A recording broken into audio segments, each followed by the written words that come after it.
venimos de la crisis de la gran recesión, que parecía que era lo peor que nos podía pasar a nivel económico, y ahora estamos viviendo otra crisis que no podíamos ni imaginar. Y uno se pregunta, ¿está seguro que será más corta y menos profunda o no está claro esto? Bueno, esto yo creo que en principio es algo que tiene poco que ver con lo que había ocurrido antes, porque en 2008 se había producido eh, se habían producido una serie de problemas en el sistema financiero que terminaron provocando una crisis, primero hipotecaria, luego financiera, luego esa crisis financiera cuando provocó el cierre del crédito, eh, produjo una crisis económica y después en muchos países vino una crisis de deuda. Ahora la situación es muy diferente porque se ha producido un problema sanitario que ha obligado a paralizar forzosamente la actividad productiva. Entonces no es que las empresas se encuentren con menos ventas porque hay menos ingresos, no, no, es que no pueden abrir sus puertas. Entonces es algo, me atrevería a decir que desconocido hasta ahora, porque significa sencillamente que se paraliza obligatoriamente la actividad. Eso ya de por sí es importante, bueno, importantísimo, porque significa que miles de empresas dejan de obtener ingresos y por lo tanto que se ponen en la línea del abismo, ¿no? Pero es que además ocurre que esa situación ya de por sí grave se había dado en un entorno,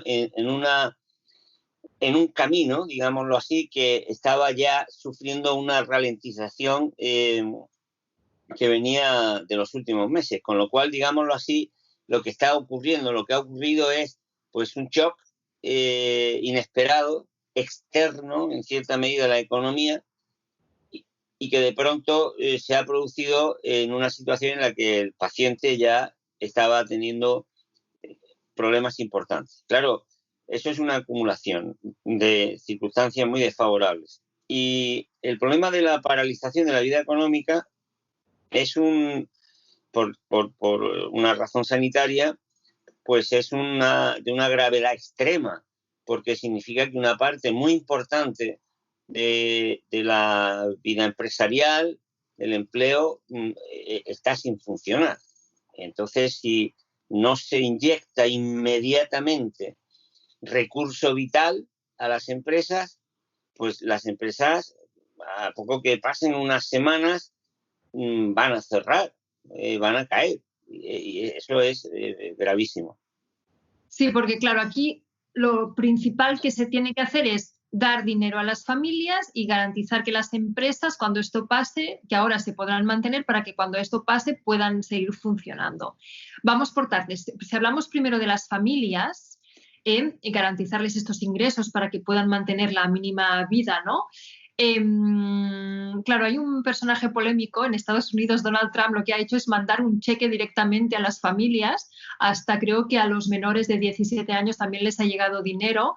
Claro, ha sido una medida muy rápida, igual para todos, pero ha sido como muy efectiva, ¿no? Algo así es bueno y sería posible. Bueno, esa medida de Trump ya se había adoptado antes en otros países. Se ha adoptado en Canadá, se había adoptado antes en Singapur, en Hong Kong. Eh, es una medida de impacto muy inmediato, aunque en este caso se ha retrasado porque Trump se empeñó en que su firma fuese en el cheque y ha habido que cambiar las planchas con las que se hacen los cheques. Y además, esa ayuda, es que hay que decirlo, porque es muy importante, esa ayuda que ha dado Trump de 1.200 euros a 70 millones de estadounidenses, la han recibido las personas que ganaran menos de $75.000 y que hubieran pagado impuestos en 2019. Pero las personas que no hubieran pagado impuestos o que hubieran pagado muy pocos impuestos por su bajo nivel de ingresos han recibido solamente 600. Y además, para colmo, esa medida de ayuda a través del cheque ha ido en un paquete de medidas que, entre otras cosas, llevaba exenciones fiscales para las familias, las personas que ganan más de 1 millón de euros, que han podido o van a poder ahorrarse del orden de 1,6 millones de euros en los próximos años. En un mes se han destruido 23 millones de puestos de trabajo, una cifra, la mayor cifra posiblemente de la historia. O sea, esa no es la solución, no es la solución. Eso palía un poco, eso arregla un poquito, pero esto tiene como dos patas. El problema que tenemos cuando se cierra la actividad es doble y en cierta medida unido, pero es doble. Lo primero es evitar que las empresas cierren. Habrá empresas que tengan cierta liquidez y que puedan aguantar una semana, 2, 3, otras 4, otras 5, pero evidentemente si el periodo de encierro se prolonga, serán muy pocas las empresas que puedan hacer frente, sobre todo si estamos pensando en España, por ejemplo, pues en 3 millones y algo de empresas con menos de 5 trabajadores. Se supone que son empresas muy ajustadas, ¿no? En cuanto a ahorro y en cuanto a liquidez. Esas empresas, ¿cuánto pueden ajustar, ¿no? Yo miro por mi ventana y veo las tiendas, los pequeños comercios de mi barrio que no han abierto. ¿Cuánto tiempo podrán aguantar? Pues es difícil saberlo porque cada uno es un mundo, pero en fin, 3, 4, 5, 6 semanas ya se hace irresistible. Y el problema es que si esas empresas se pierden en este periodo, una vez que comience de nuevo la actividad, es muy difícil volver a ponerlas en marcha a la mayoría de ellas. Por lo tanto, el objetivo tendría que haber sido haber evitado que cerraran. ¿Cómo? Pues aliviándoles la carga salarial y en la mayor medida de lo posible también pues pagos que tuvieran que hacer al Estado de impuestos o de cualquier otro tipo. Eso lo han hecho en algunos países. Lo han hecho, por ejemplo, en Dinamarca, lo han hecho también en el Reino Unido. En Dinamarca, que yo sepa fue el país que más avanzó en este sentido, pues con un acuerdo, por cierto, que esto también es muy importante, unánime en el Parlamento, donde hay 10 partidos, desde la extrema izquierda a la extrema derecha, desde la extrema derecha a la extrema izquierda, por unanimidad acordaron un plan que consistía en que el gobierno iba a proporcionar a las empresas entre el 75 y el 80% de su carga salarial, con un tope de 2.500, 3.000 euros, y con el compromiso de que las empresas no iban a perder empleo, lógicamente, porque te pago el salario justamente para que me mantengas, ellos dicen, congelado el empleo y tu actividad, y cuando pase esta etapa puedas volver a la normalidad. Y luego también, pues, ayudando a personas que hubieran perdido, perdón, inexcusablemente el empleo en este tiempo o los ingresos, pues también tienes que mantenerlas, ¿no? O sea, esas son las dos patas que tú tienes que mantener. Una, para evitar la pobreza, que se extienda la pobreza, una ayuda directa a las familias o a las personas, y otra a las empresas. Si te falla una de las dos patas, vas a tener un problema de un tipo o de otro.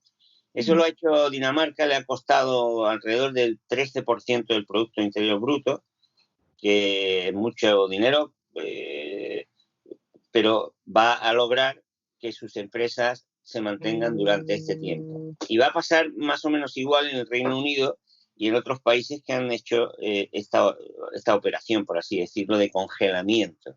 Otros economistas hoy pues lo dicen provocar el coma inducido, ¿no?, en las empresas, porque no van a poder abrir.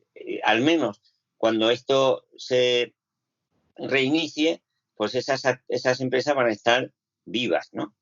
¿Qué ha pasado en Europa y en España? Pues que yo creo que se ha actuado con tardanza, con desacierto, porque es verdad que se han dado ayudas parciales, ayudas a través de crédito, pero, por ejemplo, si una empresa que ya muchas de ellas están justitas, si se me permite la expresión, la ayuda que le das es crédito, ¿vale? Las puedes tener ahora respirando, pero a la salida van a salir con menos solvencia, con lo cual, oiga, el banco va a hacer un buen negocio, pero le vas a provocar deuda al gobierno que ha garantizado mediante aval ese crédito y al mismo tiempo, como la empresa la ha sobrecargado, pues es muy posible que luego caiga. O sea que es una vía que a mí no me ha parecido muy buena.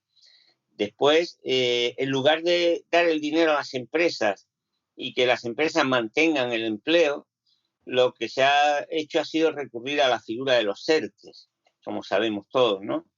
Los ERTES es una vía intermedia, no es despido, es mantener como en el limbo al empleo financiado por el Estado, pero creo que el inconveniente que tiene es que obliga a un expediente administrativo que está siendo muy complicado. No, lógicamente nuestras administraciones pues están acostumbradas a una dinámica un poquito más leve, ¿no? Y cuando esto se acelera, pues va a dar lugar a que las ayudas tarden, con lo cual pues vamos a tener un problema, ¿no? A ver, vamos paso a paso porque están saliendo muchos conceptos. Primero, inyección de dinero directa. Aquí no se habla de los cheques estos famosos de Trump, pero sí que se habla de esta ayuda de emergencia o de esta renta mínima vital, que esto sería lo más parecido a una inyección directa de dinero en los ciudadanos. Parece ser que hay cierto consenso en que sí que es una buena medida ahora, pero hay más disparidad de opiniones sobre si tendría que ser una cosa temporal o ya una ayuda estructural permanente. No sé usted cómo lo ve, porque sé que usted había tratado el tema en su libro de la renta básica, que no es exactamente lo mismo, pero es un poco esta idea, ¿no? ¿Cómo lo ve y si le parece que se está yendo tarde también en este tema? No sé, otra pregunta sería si tenemos un problema de burocratización en España también. A ver, yo comprendo que esto es muy difícil, ¿no? Y que hablar desde fuera, pues es fácil, ¿no? Yo creo que en una situación de emergencia, que es la situación en la que estamos, pues en fin, es mi opinión modesta, ¿no? Yo me dedicaría a resolver los problemas de emergencia, o sea, los problemas más urgentes, ¿no? Yo no haría un cambio estructural, ¿no? O sea, si yo ahora tengo un problema que se me rompe una cañería, yo no me pongo a pintar, o sea, no me pongo a arreglar los muebles, yo voy a tratar de tapar la cañería como pueda. Y si eso me deja la casa un poquito regular de pintura, pues ya veré luego cómo lo hago, ¿no? Y no digo, bueno, pues mira, ahora voy a aprovechar. No, o sea, vamos a ir que tenemos una emergencia. Entonces yo sería partidario de haber abordado con emergencia los problemas extraordinarios, urgentes. Esos problemas urgentes son el problema de, insisto, que no me mueran las empresas y que no se me quede la gente sin ingreso. Eso es un problema de emergencia. Ahora, nosotros en España tenemos un problema estructural desde hace años y es que tenemos una población que está careciendo de ayudas mínimas vitales, ¿no? Tenemos en las 17 comunidades autónomas ingresos mínimos, o rentas mínimas, o rentas básicas, o rentas en cada uno un nombre. Pero eso lo tenemos. ¿Qué ocurre? Que 8 de 10 que se debieran dar no se dan. O sea, solo se dan 2 ayudas de 10 que se debieran dar. Entonces, tenemos un sistema de ayuda a la vida digna, por llamar, o contra la pobreza, que no funciona, que está mal hecho. Porque son 17 sistemas, cada uno de su padre y su madre, que además pasó la época de la crisis y no se han puesto en marcha. Entonces, es el momento ahora de hacer un mecanismo, digamos, permanente para abordar eso, o es más importante poner el parche en una situación de emergencia.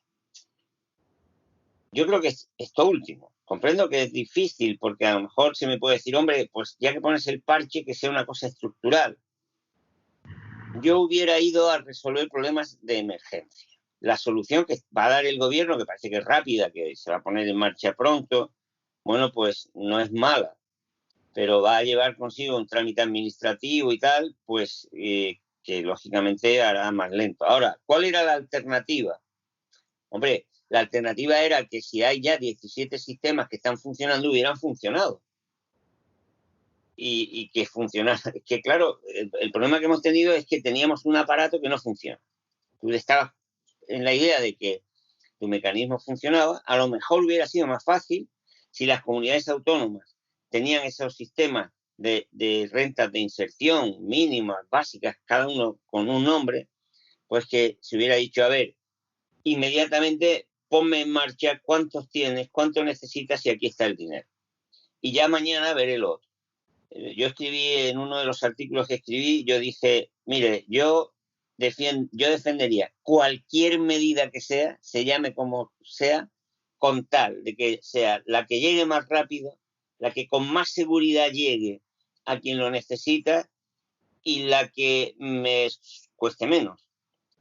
Y luego ya hago cuentas. O sea, yo prefiero ahora, no sé, no hacer una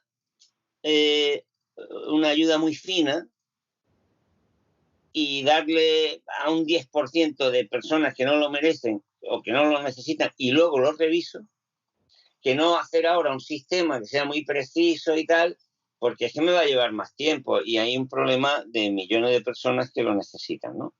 Entonces... Sí, ¿por qué decía que estas rentas mínimas autonómicas no funcionan? ¿En qué sentido? Pues no funcionan porque las reclama gente, personas, que luego no la reciben, porque no tienen dinero, ha coincidido la etapa de la crisis y porque no era un sistema que no se había puesto en marcha definitivamente y porque no había recursos. Las dos razones, más bien la segunda que la primera. Usted también hablaba de los ERTE, esto que se parece más a la congelación que decía usted de la actividad empresarial. Pero ¿se puede garantizar que la gente que ha sufrido un ERTE, toda la gente que ha sufrido un ERTE, volverá al trabajo? En principio sí, salvo que luego la empresa se encuentre en una situación que obliga a despedir. En principio sí, en principio sí. Claro, por eso digo que es muy importante que la vía del empleo vaya acompañado de la vía de garantizar la vida de la empresa. O sea que en principio sí. O sea, una empresa que hace un ERTE es porque temporalmente tiene que suspender el empleo porque no tiene actividad. Eso no era mala solución. O sea, en el papel no es mala solución. ¿Qué ocurre? Pues que las noticias que yo tengo es que en las oficinas, en las administraciones que tienen que poner en marcha todo el papeleo, digámoslo así, de los ERTEs, pues lógicamente se ha acumulado una cantidad abrumadora de expedientes cuando el personal y los recursos que hay para llevarlos, pues estaban pensados para un volumen menor. Y eso está haciendo que se retrase quizá más de la cuenta. O sea, lo que no nos estamos dando cuenta, creo yo, es, primero, lo extraordinariamente grave que es la situación en la que estamos, lo anómalo que es la situación en la que estamos, pero peor todavía, que si por casualidad o por mala suerte o por lo que sea, hubiera un rebrote meses después, ya no es que la situación sea mala, es que sería catastrófica. ¿Cree que a lo mejor tanto Europa como también el gobierno aquí en España han sido demasiado precavidos a la hora de tomar decisiones? Bueno, ¿Que haber apostado más directamente? De decir, no, mire, esto es lo que se tiene que hacer, vamos a tener un gran gasto, pero es lo que toca. ¿Habría faltado esa determinación antes? Ni un gobierno de derechas en un sitio, ni un gobierno de izquierdas en otro, podía, honestamente hablando, saber qué iba a pasar, porque no lo sabía. Por lo tanto, primer problema, no sabes de qué tipo de problema sanitario estás hablando. Aquí te dicen los médicos, los científicos, dicen, no, esto va a ser un tal, pues en principio te deja llevar. Hasta que el problema no explota, no puedes saber la magnitud del problema. Y cuando explota, explota muy rápidamente.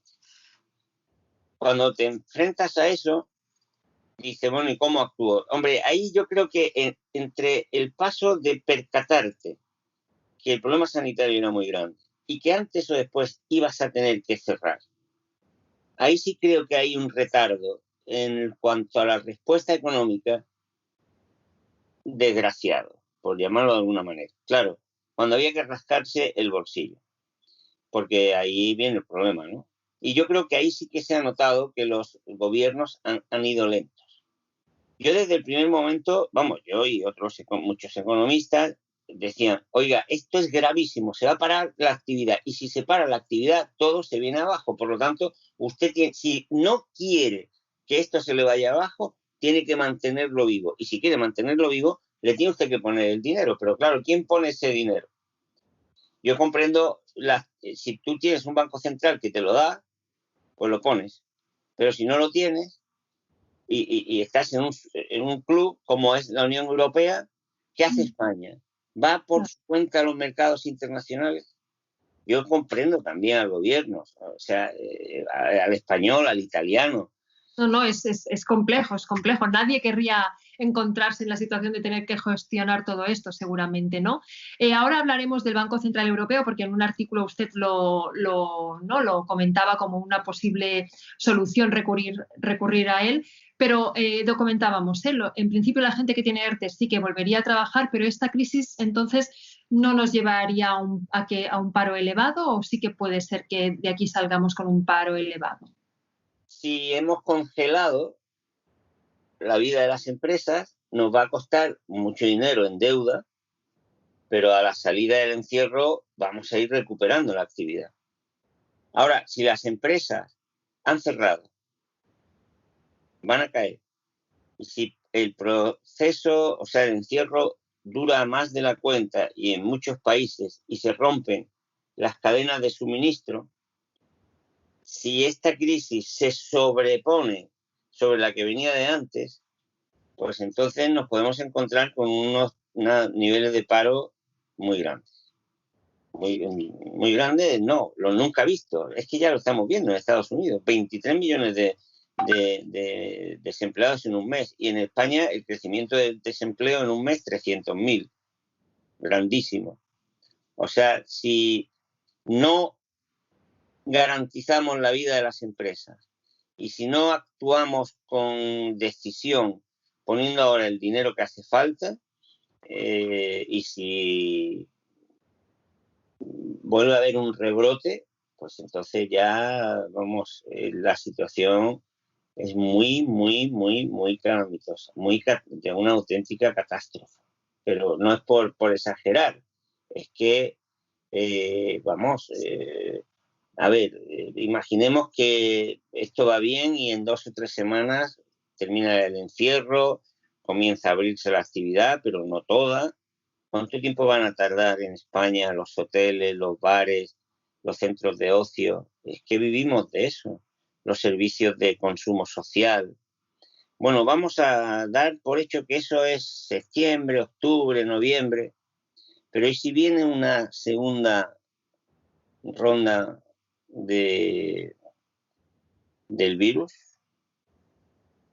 Claro, porque medidas que estaban pensadas para un tiempo corto, ahora se está viendo que este tiempo corto no será tan corto, porque estamos viendo cómo funciona el virus y estamos planteando esto, que el desconfinamiento va a ser muy gradual. Precisamente le quería preguntar por el sector del turismo, que creo que será uno de los más afectados y es muy importante aquí. En general, esto que llamamos consumo social, ¿no? El que llevamos en grupo, digámoslo así, pues se va a resentir mucho. La industria también ha sido muy afectada.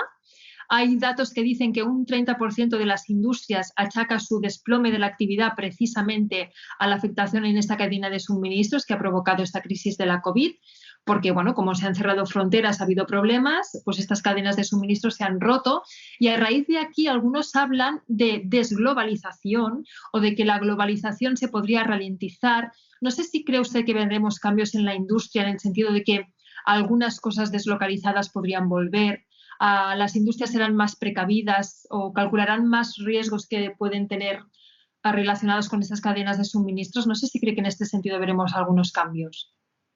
Bueno, creo que hay varias circunstancias a tener en cuenta en relación con este asunto. Primero, ya estábamos viviendo, como he dicho antes, una situación de deterioro industrial. O sea, la ralentización que se registraba clarísimamente en todas las economías era particularmente industrial.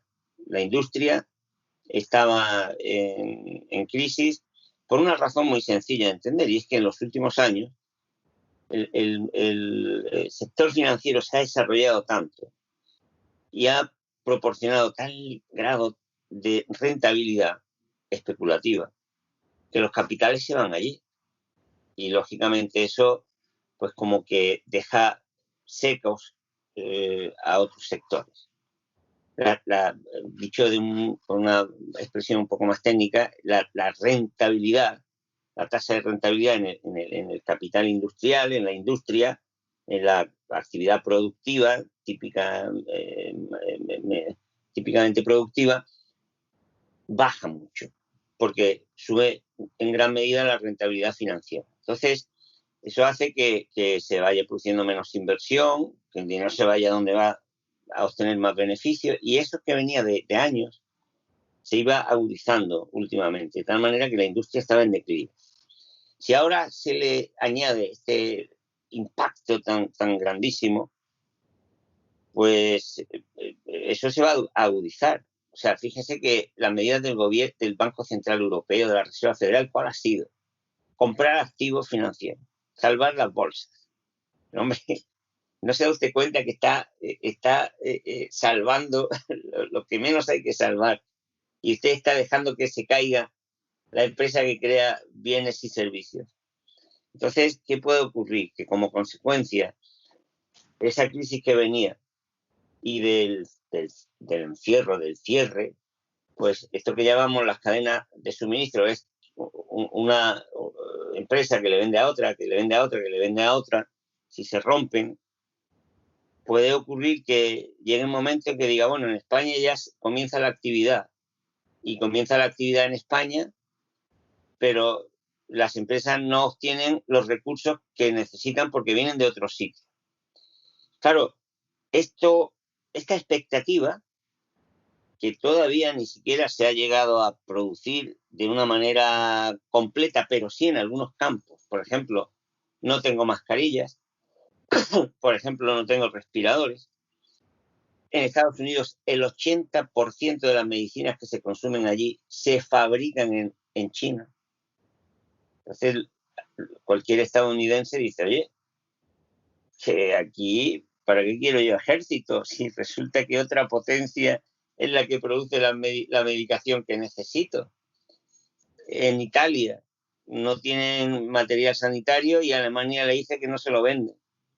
Pues claro, eso no hace falta ser una inteligencia sideral para que uno diga, oye, me parece a mí que yo tendría que replantearme esto, y que quizás determinadas industrias, determinados suministros que son básicos, que son estratégicos, quizá me convendría tenerlos asegurados.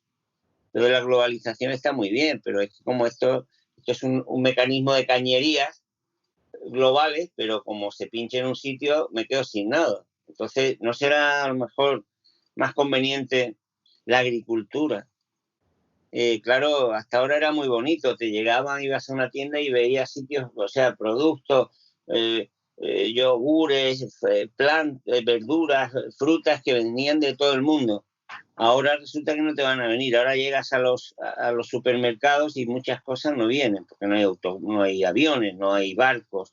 Entonces, eso obliga a replantear, seguramente. Y yo creo que eso va a ser inevitable. Pero sí que quiere decir que habrá una revalorización de la industria y de la agricultura, de lo que se produce aquí, y que puede ser que hasta surjan nuevas empresas pues más dedicadas a mascarillas, a material sanitario, a cosas que nos hemos dado cuenta ahora que necesitamos mejor producir aquí. ¿Cree que esto puede llegar a pasar? Yo no sé lo que va a pasar, pero es lógico que eso ocurra, porque creo que lo estamos viendo, que ahora hubiera sido deseable que pudiéramos estar disponiendo de cosas que no disponemos, o que disponemos a través de unos mecanismos de transporte, de distribución, de producción, que están fuera de nuestro control. No se trata de que ahora digamos, no, nosotros todos, no, porque eso no tiene sentido en un mundo complejo y moderno, pero sí que en gran parte va a cambiar, y que nuestra economía tendrá que decir, oiga, y tendremos que producir más cosas aquí, tendremos que reorganizar esto. La agricultura, ¿qué necesidad hay de importar tanto? Pues a lo mejor nos conviene replantear nuestra vida en zonas rurales. Yo creo que eso va a ser inevitable. Yo creo que esto es un cambio no solamente de orden productivo, sino también de mentalidad. Porque también la gente, cuando se enfrenta a un shock de esto, ¿no? Pues dice, oye, esto por donde yo iba no parece que fuese el camino, ¿no? Entonces intuyo que eso va a obligar a replantear algunas cosas de nuestra, yo incluso diría de nuestra civilización, ¿no? Porque no tenía sentido. O sea, no tenía sentido, qué sé yo, que en Colombia miles y miles de hectáreas que estaban dedicadas a producir alimentos para los colombianos, las comprara una multinacional para sembrar rosas, que luego las metía en un camión congelado, en un avión congelador, para venderlas en la Plaza de Mayor de Madrid. Es que, o sea, era un negocio para esa empresa, pero eso no tiene mucho sentido. Quizá cultivamos aquí las rosas, salen un poquito más caras, a lo mejor pueden ser mejores y huelen, porque claro, no tienen que viajar 15.000 kilómetros, y allí aquel terreno lo usan para producir su propio alimento, ¿no? A ver, hablemos de la deuda. La deuda de España ya era altísima. En 2019 estaba en el 95,5% del PIB, y es una de las cosas que más debe preocupar a un gobierno, supongo, cuando le toca sacar dinero y gastar, ¿no? Lo digo porque, claro, tantas medidas y tantos millones pasan por pues hacer más grande la deuda, supongo, ¿no? Es uno de los mecanismos que hay. Pero entonces, ¿qué se hace con esta deuda? Y también desde un punto muy naif, si me permite, o sea, una deuda tan grande es que ya viene ahora de un 5% más. Bueno, el tema de la deuda es que merecería otro, o sea, es otro asunto que también ahora se va a ver agravado, ¿no? Antes de que empezara esto, la deuda estaba disparada. Está disparada por una sencilla razón, y es que la deuda la producen los intereses de los bancos.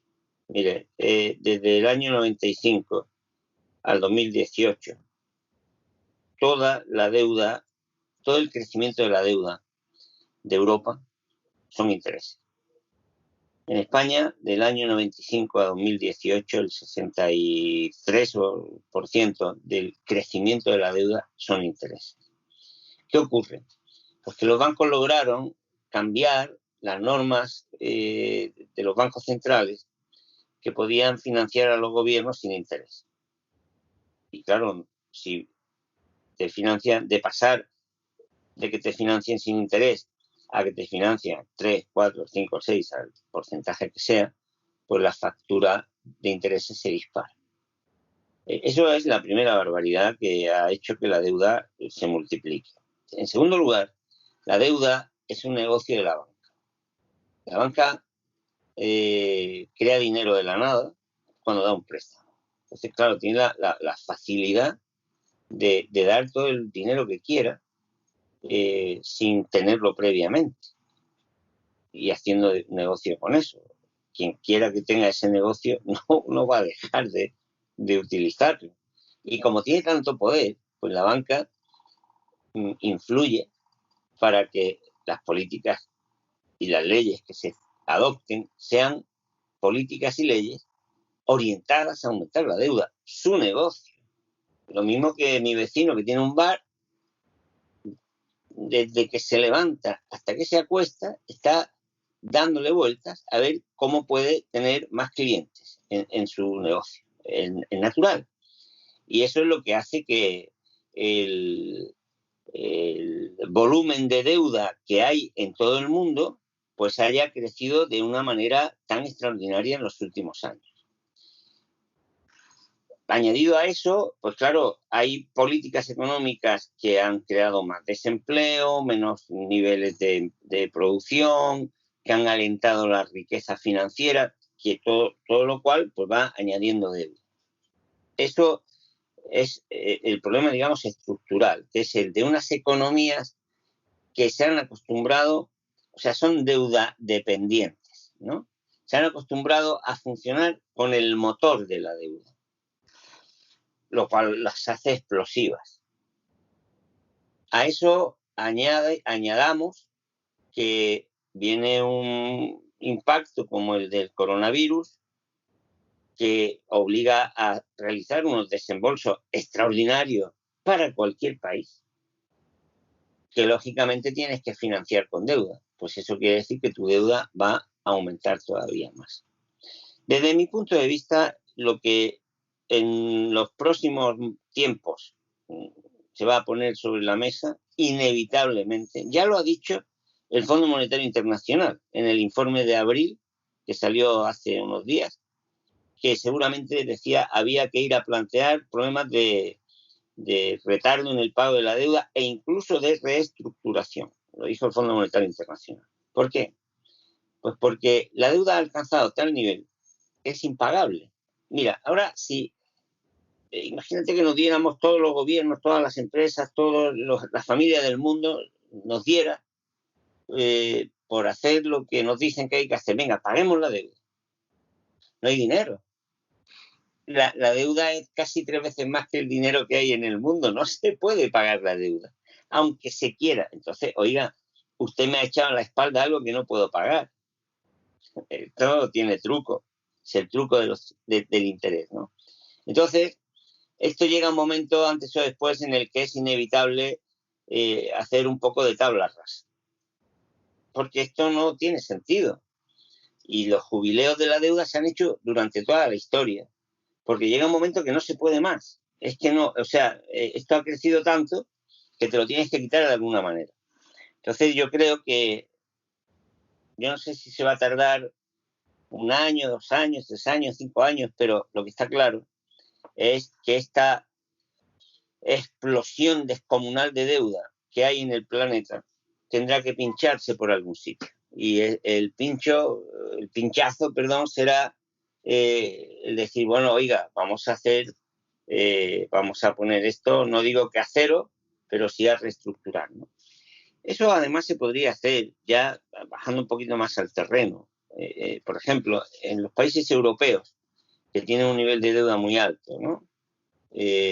Como consecuencia, por cierto, de políticas erróneas de la Unión Europea, ¿no? Y ahora, pues como consecuencia de un desastre natural, podríamos llamar, ¿no?, a la propagación del virus.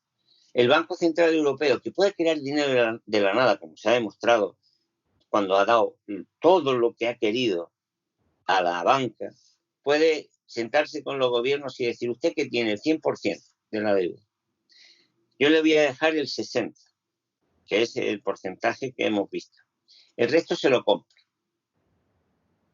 Se lo compro y se lo voy a poner en deuda perpetua, sin intereses, y usted me lo va a ir pagando tranquilamente, sin agobio, para que usted pueda hacer lo que tiene que hacer un gobierno, que es, yo lo voy a controlar. O sea, yo no lo voy a permitir, yo voy a poner aquí un comité de seguimiento, lo que usted quiera. Eso hay 1000 maneras, ¿no?, de hacerlo. Y usted no va a tirar el dinero, ni usted va, pues nos vendría muy bien también que autoridades independientes vigilaran eso, por cierto. Porque ahora lo que está ocurriendo es que son los bancos que financian los que están interesados en que haya aeropuertos donde no haya aviones, que haya puertos donde no entre un barco, que haya autopistas donde no pase un coche. Porque con tal de construir y construir y construir y de financiar, pues nadie pone límites. Y compras a los políticos, compras a los partidos. Y con el Banco Central Europeo esto no pasaría así. Pues no tendría por qué pasar. Podríamos tener más garantías. Si nosotros tenemos realmente una institución independiente que financia a los gobiernos, pero no para que tienen el dinero. No, ahí tienes el dinero. No. Yo te compro la deuda, te dejo el 60%, no vas a pasar de ahí. El resto te lo pongo en deuda perpetua, me lo vas a ir pagando, vas a tener una factura y ahora vamos a ver el uso que haces del dinero. Y hay veces que un gobierno se tiene que endeudar, es lógico. Ahora ha sido por una cuestión sanitaria. mañana puede ser una infraestructura, puede ser una inversión necesaria. Es obvio que si una inversión va a durar 50 años, no la pagues con el dinero de hoy, no tiene sentido, ¿no? O sea que la deuda, la financiación a largo plazo, por lo tanto la deuda es imprescindible, pero lo que no puede ser es que 100 euros de deuda se te conviertan en 300, porque están de por medio los bancos aplicando un tipo de interés que es innecesario que se cobre. Antes hablaba, bueno, tendremos que empezar a ver si aquí producimos más. No sé si en general esta crisis nos traerá un nuevo paradigma en distintas escalas, desde a lo que damos cada uno importancia como ciudadanos, ¿no? Que ahora a lo mejor valoramos mucho más encontrar la leche en el supermercado o que el sistema sanitario funcione, pero también a nivel global. El otro día, no sé si leí una entrevista con Gordon Brown, el ex primer ministro del Reino Unido, en El País, que decía que hace falta un gobierno global. Él lo contaba en el marco del G20, no sé si sería el marco más adecuado, pero no sé si también cree que pasaremos por aquí o al revés, los estados querrán tener más autonomía. ¿Hacia dónde vamos? Imagino que también esto nos está poniendo de relieve que necesitamos otro tipo de instituciones. O sea, hemos globalizado la actividad productiva, la comunicación, y no nos hemos dotado de instituciones de control, de regulación, de gobernanza mundial. Hombre, un gobierno mundial con 4, 5, 10 o 20 personas que manden, pues no parece que tenga mucho sentido, ¿no? No sé si sería peor que el remedio que la enfermedad, pero sí un sistema de gobernanza, ¿no? Es decir, un sistema de instituciones, de mecanismos multilaterales que sean capaces de dar respuestas globales a problemas que son globales. Eso sí creo que es muy necesario que haya, ¿no? Pero al mismo tiempo creo que va a ser inevitable que eso se contrabalancee con los estados nacionales, porque estamos viendo también que por muy global que sea nuestro mundo y nuestras relaciones productivas y de todo tipo, al final en los estados hay que resolver problemas mucho más cercanos, ¿no? Es como, o sea, pasa con los ayuntamientos, ¿no? O sea, podemos vivir en un mundo interconectado, global, pero interplanetario, pero al final, pues lo que está cercano a nosotros es lo que mejor nos permite que podamos plantear y resolver los problemas, ¿no? Antes de que todo esto pasara, una de las grandes políticas que se tenía que hacer desde la Unión Europea también era la lucha contra el cambio climático. Se presentó un plan verde con que podía llegar hasta unos 100.000 millones de presupuesto de la Unión. Claro, todo eso ahora, ¿dónde queda? Ya no es importante, porque toda la lucha contra el cambio climático también tiene unas repercusiones económicas. Todo eso ahora queda en segundo plano. Pues seríamos muy estúpidos si dejáramos eso en segundo plano, porque en gran parte del problema que tenemos tiene que ver en cierta medida con el uso que hemos hecho de la naturaleza, ¿no? El cambio climático no es un hongo que de pronto haya salido, sino que es el resultado del tipo de relaciones que tenemos con la naturaleza y con los recursos naturales, y por lo tanto luchar contra el cambio climático en realidad es el resultado de plantearnos una relación diferente con la naturaleza. Y yo creo que también esto nos está obligando a que pensemos en ello, ¿no? O sea que tendrá que haber dinero para todo. Mire, es que dinero para todo hay. Lo que no puede ser es que el dinero que haya y que hay se dedique a la especulación financiera. Hay de sobra, dinero hay de sobra en el mundo. Yo quisiera confiar, es que este encierro nos llevara a darnos cuenta de que estamos manteniendo un mundo, una civilización, una sociedad, unas relaciones personales sobre la base de unos principios y de unas prioridades que son antinaturales y que no son las que nos pueden permitir vivir en armonía y en paz a todos los seres humanos en el planeta. Si fuéramos capaces de darnos cuenta de eso, pues quizás podríamos emprender una andadura diferente y hacer que este mundo fuera un poquito más satisfactorio para todos. Si no nos damos cuenta y seguimos con la misma máquina, en la misma vía y con el mismo combustible, lo que está seguro es que nos vamos a estrellar. Bueno, esperemos que sepamos frenar a tiempo.